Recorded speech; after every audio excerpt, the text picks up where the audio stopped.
Thanks for listening to our podcast, Unmetered. As a member-owned, not-for-profit electric cooperative, our focus is on providing affordable, reliable, safe electricity and outstanding member service. One way that we're doing that is by providing more avenues of communication to you, our member. Through the podcast, we hope that you will be able to find some helpful hints, tips, and things to help you conserve energy, as well as some informational pieces that will help you understand what it means to be a member.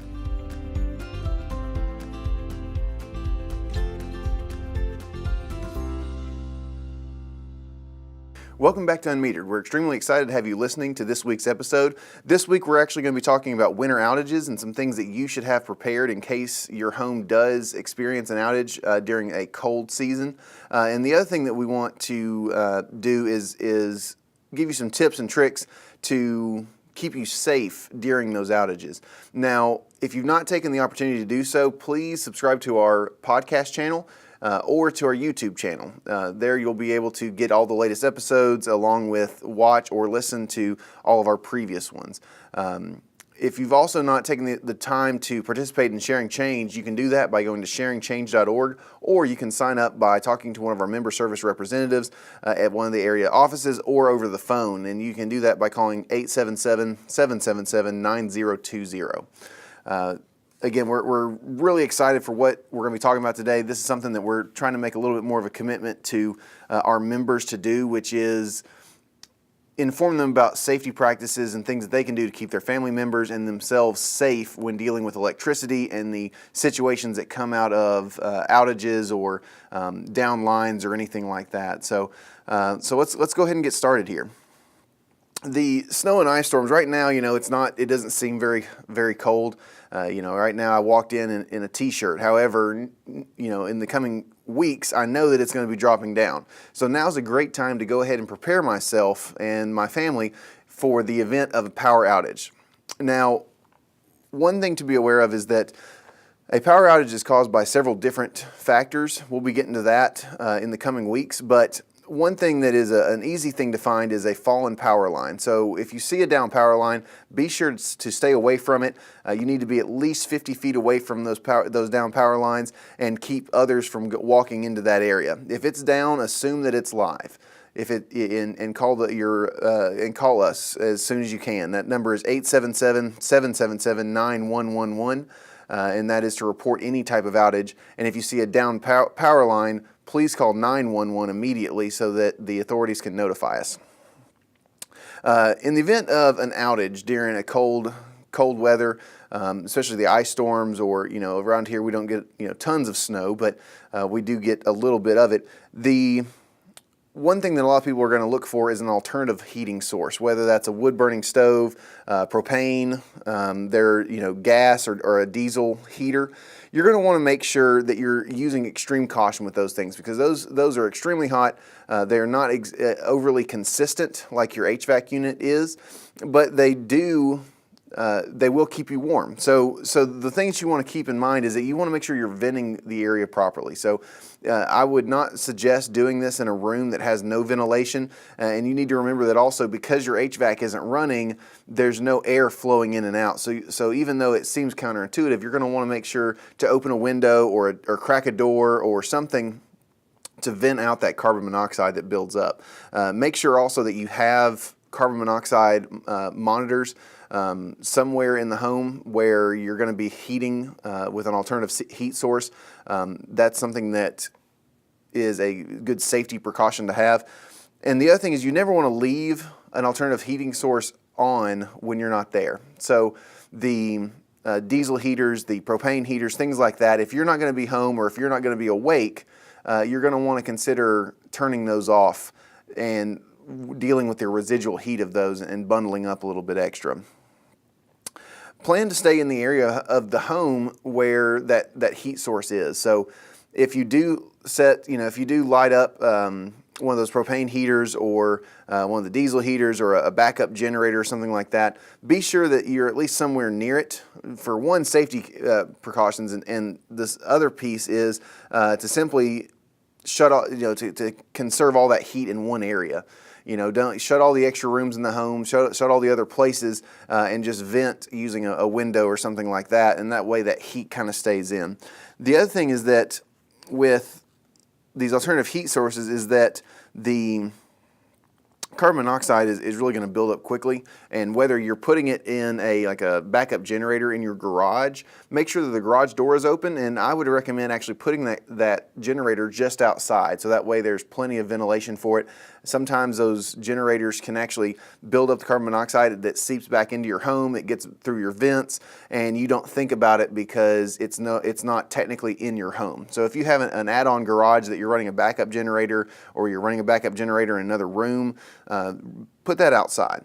Set it outside, run a cable through the window or something, and that way your family is less likely to have a carbon monoxide poisoning. When dealing with generators, you're going to want to also remember to not overload them. So don't try to heat the entire house. Don't try to put your generator into the power lines directly, as that can actually be a safety hazard for the linemen that are trying to fix the lines. And you're also going to want to make sure that you're not trying to power your neighbors' homes on the same generator.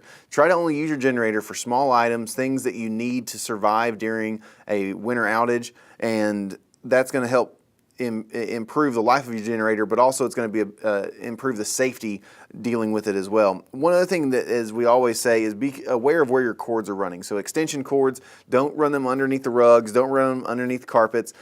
Make them where people can see them, but also secure them down if you need to in high traffic areas, to make sure that no one's going to trip over them or knock them loose or pull them out and cause your generator to stop running there. The last thing that we want to talk about is the two things that you definitely don't want to use in your home, and that's going to be a gas-powered oven and a gas or charcoal grill inside your home. Now, this seems like it should be common sense, but that doesn't necessarily hold true for everybody. A gas grill inside the home should not be used as a heating source, same as a gas oven, because if that pilot light goes out or something goes wrong there, what ends up happening is you're just blowing gas into your room and risking the chance of a carbon monoxide poisoning or death. So don't ever use those two sources in your home. Again, everything needs to be properly vented, especially if your HVAC unit is not running, because it's not circulating that air, as I said earlier.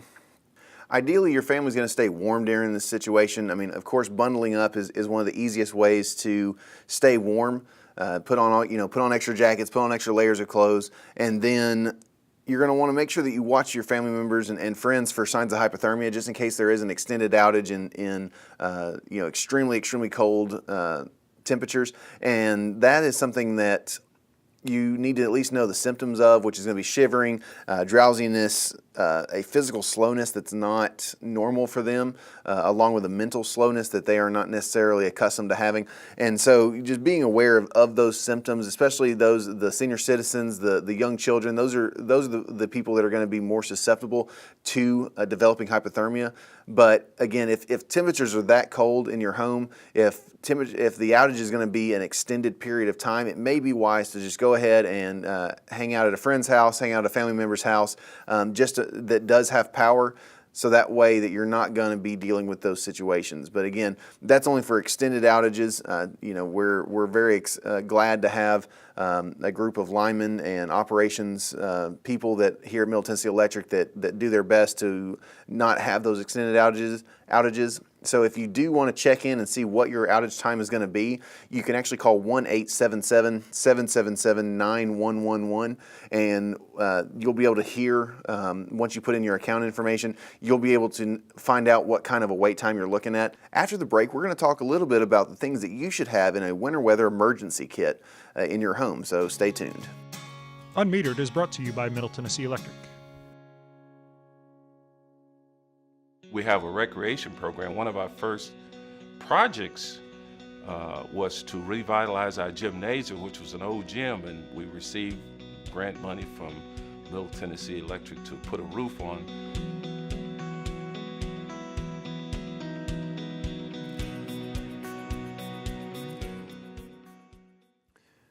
Let's take a look at some things that you should have in a winter weather emergency kit that should be stored somewhere in your home where everyone knows where it is, that they can grab it in the event of an emergency, if there's an outage or some cold temperatures, some things that you should have prepared just in case that things go bad. Now, one thing that you're going to want to make sure you have in there is going to be food. So, of course, the type of bag that you're going to be having this stuff kept in. It totally depends on you. Some people use totes. I personally use a backpack such as this, which is where I keep, a few things like food. Nothing too crazy. Some small stuff, a few different, protein bars or, some peanuts and things like that. If you're going to be keeping anything like a canned food item, I would definitely recommend having a non-electric can opener and things to heat it with, such as a camping stove or something like that.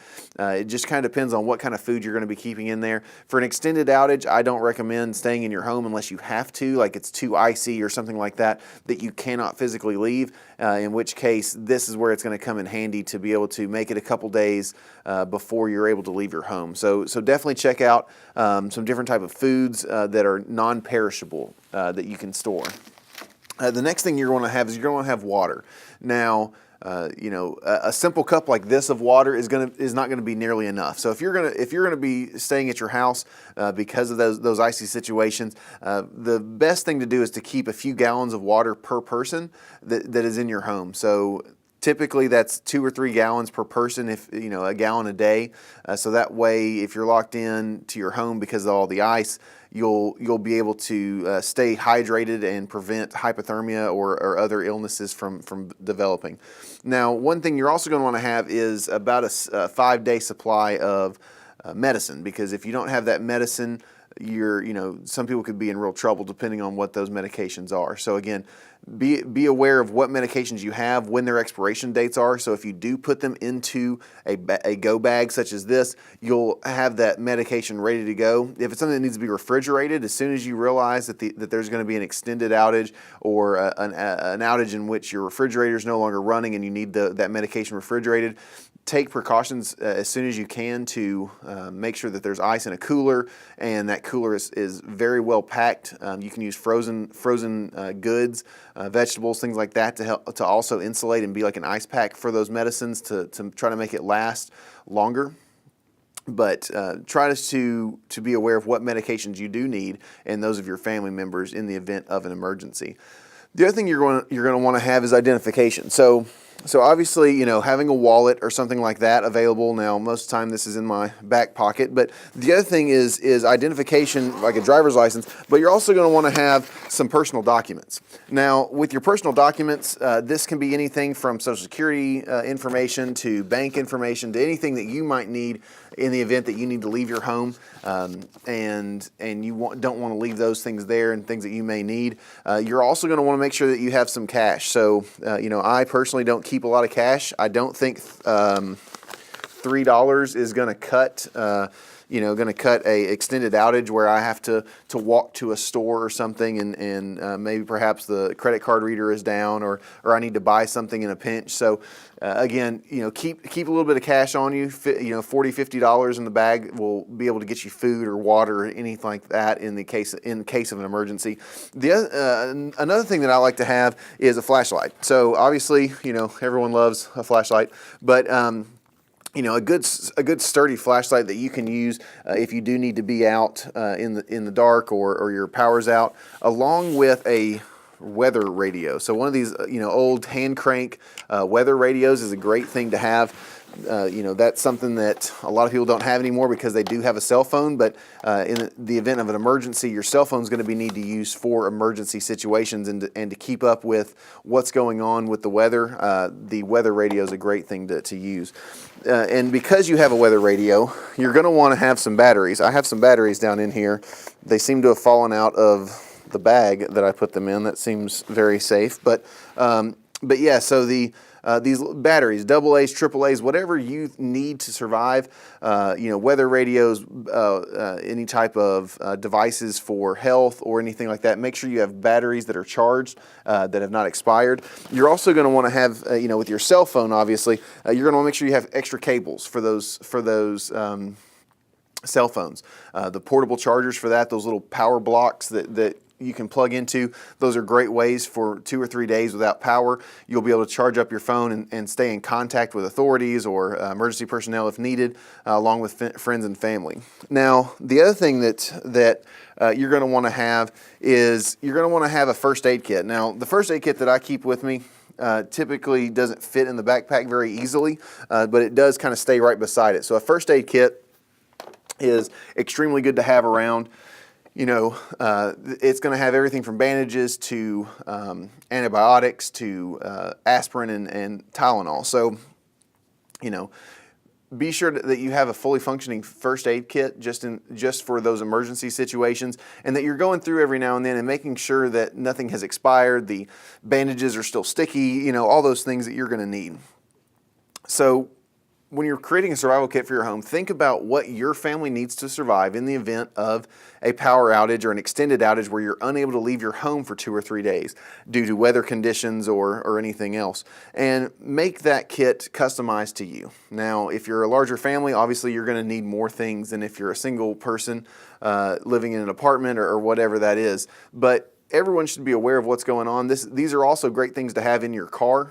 Maybe not the personal documents, but these are also be good things to have in your car in the event that you break down in those cold weather as well. So this type of a kit is used in multiple situations as a backup to make sure that you stay safe and happy through these cold winter seasons. Thanks for listening this week. Next week, we're going to be talking to Cindy Lane about the things that she does for the cooperative as the Chief Financial Officer and the Vice President of Finance, and we're very, very excited to talk to her. Stay tuned, and we look forward to seeing you next time. Take care. Unmetered is brought to you by Middle Tennessee Electric.